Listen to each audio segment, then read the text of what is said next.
The first night of the Democratic National Convention wrapped up within the last hour or so. Tonight we heard from President Joe Biden as the party prepares to swear in Kamala Harris as the official nominee. That's all coming up in just about 10 minutes. Good evening and thank you for joining us for KREM 2 News 10 at 10, where we give you more news in less time. Our other top story tonight, Spokane officially has new chief of police after months of searching. Just within the last few hours, the Spokane City Council voted to confirm Mayor Lisa Brown's appointment to the position. KREM 2's Cody Proctor joins us now with more. That vote went in favor of the mayor's appointment, who will take over the position after former Spokane Police Chief Craig Meidel resigned last year. Resolution 2024-82 approving the appointment of Kevin Hall as the police chief for the Spokane Police Department. It did not take long for Spokane City Council to cast their votes. Prepare to vote. In a unanimous vote of all members attending, the council confirmed Kevin Hall to the position of Spokane Police Chief. Our police chief will be able to join us sooner than what we had anticipated, so we moved up his appointment process. Spokane Mayor Lisa Brown announced Hall as her candidate for the position last month. Hall comes to the Lilac City from the Tucson Police Department with more than 30 years of experience. The mayor's office says Hall helped expand Tucson's mental health support to include homeless outreach and substance use response teams. He also pushed to add behavioral health clinicians to the city's 911 call center. At a forum in June for people to meet the police chief finalists, one issue he believes is important to address is the screening process, particularly since each department can vary in what's accepted. What does your training curriculum look like? What does your field training officers look like? What do your sergeants look like? All of that has an impact on how that person's going to police and the accountability, the self-accountability they're going to have throughout the rest of their career. In an interview with KREM 2 after last month's announcement, Council member Paul Dillon said Hall will inherit obstacles such as skyrocketing fentanyl overdoses in the city. He echoed those thoughts during Monday night's meeting. We know all too well that the challenges to public safety in this city are immense. The new police chief set to start August 26.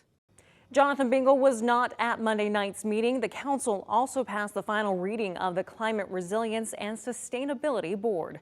In the studio, Cody Proctor, KREM 2 News. All right, switching gears to talk weather now. We have a bit of a change on the way after weeks of clear, warm weather. Jeremy, what's in store for us the rest of the week? Well, the next few days we've got mostly sunny skies, but those temperatures take a bit of a dip as we move through the next few days. Right now we sit comfortably at 73 degrees and it feels quite nice, but over the next few hours, expect those temperatures to drop. In fact, as we move through the remainder of the night, it is likely we fall all the way back down near 60, if not into the 50s. That is all as we see our big shift in the overall weather pattern due to first a low pressure center, then the atmospheric trough associated with it moving through the region. We will first see the impacts of that storm likely tomorrow night or early Wednesday morning. Forecast model still not in great agreement as to what happens. We do know we wake up to a little bit of cloud cover, but other than that, it's a mix of clouds and sun taking us through the day. A few showers overnight Tuesday into Wednesday, give way to mostly sunny skies Wednesday, then another wave hitting us Wednesday night, and Thursday brings our next potential. There are chances of rain every day, but not one of those is even remotely decent. What we do know is that high temperatures fall back to near 80 the next few days. All right, sounds good. Jeremy will check back in with you later in the show. Well, some good news tonight for the remote town of Stehekin. More than 2 months after the Pioneer Fire sparked along the north shore of Lake Chelan, evacuation orders have been downgraded to a level 2. That means residents need to be ready to evacuate if conditions worsen. The town is still closed to vendors. Calm weather conditions are helping crews get a handle on the flames. The fire has burned nearly 39,000 acres and is 23% contained tonight. Spokane fire crews responded to 2 suspicious brush fires burning near Browns Addition this afternoon. They believe both were set intentionally by the same person. Fortunately, firefighters were able to get both under control quickly, thanks in part to the conditions. What worked for us today was this brush that was burning is fairly light, and so it didn't get in the crowns of the trees. Those are fairly spaced out here.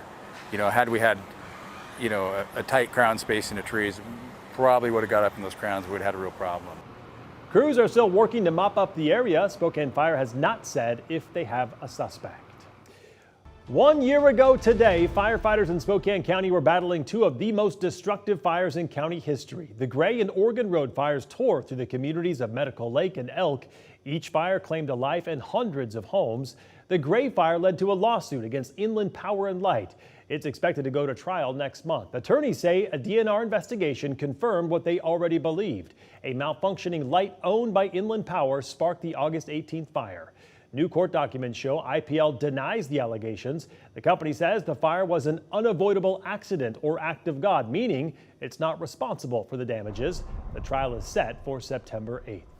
In all, the two fires destroyed 366 primary homes, 240 of them in Medical Lake and 126 in the Elk Chattaroy area. Today, we have learned at least 30 families who lost their homes in the Oregon Road fire still do not have a place to call home, and they will likely spend yet another winter in temporary housing. Officials from both fires also told us that volunteers have been a tremendous help in rebuilding for those who were uninsured or underinsured. But more volunteers are needed, so if you can help, you are urged to contact the Spokane County Long-Term Recovery Group. You can find a link to that on our website. Just head to KREM.com. And in our effort to bring you more to every story, we're looking at some of the environmental impacts that come from a major burn scar. According to the Western Fire Chiefs Association, nature undergoes a process of transformation in the aftermath of a wildfire called ecological succession. In this case, it's a secondary succession since life already existed in these ecosystems before the fires. But they say it can take decades for an area to return to what it once was. According to the National Weather Service, the results of these fires trickle down and impact everything from wildlife to people. We do live in a wildfire-prone area, and maybe these fires were a little bit of a wake-up call that everybody needs to be prepared for the risk of wildfires. And I think just being prepared is the smartest thing to do. The land itself is now at a much higher risk for flooding and debris flows for years after the fire, and that's because the newly exposed topsoil does not absorb water as well, and it's easily eroded. New tonight, Spokane police are searching for a man they say shot and injured someone near West Central. Police say that shooting happened this morning at a home on West Augusta. Officers arrived and found a man shot in the chest. Police say he was the one who called 911 and said that his mom's boyfriend shot him. The man was taken to the hospital with non-life-threatening injuries. The suspect still has not been found. And now to our night beat with a quick look at the day's top stories. One man's in jail after a deadly shooting on Trent Avenue in Spokane Valley over the weekend. According to the Spokane Valley Police Department, 43-year-old Mark Renard is now charged with second-degree murder and drive-by shooting. The Spokane Valley Police say Renard allegedly pulled up next to the victim's car, began yelling, and fired at the car. Investigators say one man died at the scene and the suspect was arrested at his home after he left the scene of the shooting. He is now booked into the Spokane County Jail tonight. An Okanagan County woman still missing tonight. Nearly 100 people spent the weekend looking for her.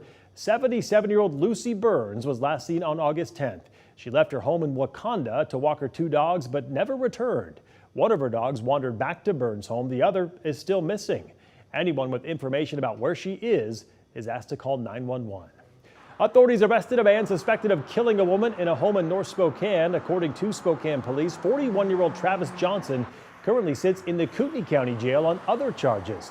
Spokane County prosecutors are working to bring Johnson back to Spokane County to face a second-degree murder charge. Last month, police found a woman dead in a home on North Hamilton after getting reports of gunshots in the area.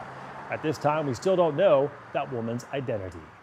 And that was your Night Beat. To learn more about any of these stories, just head to our website. That's KREM.com. And that was your KREM 2 News 10 at 10, where you get more news in less time.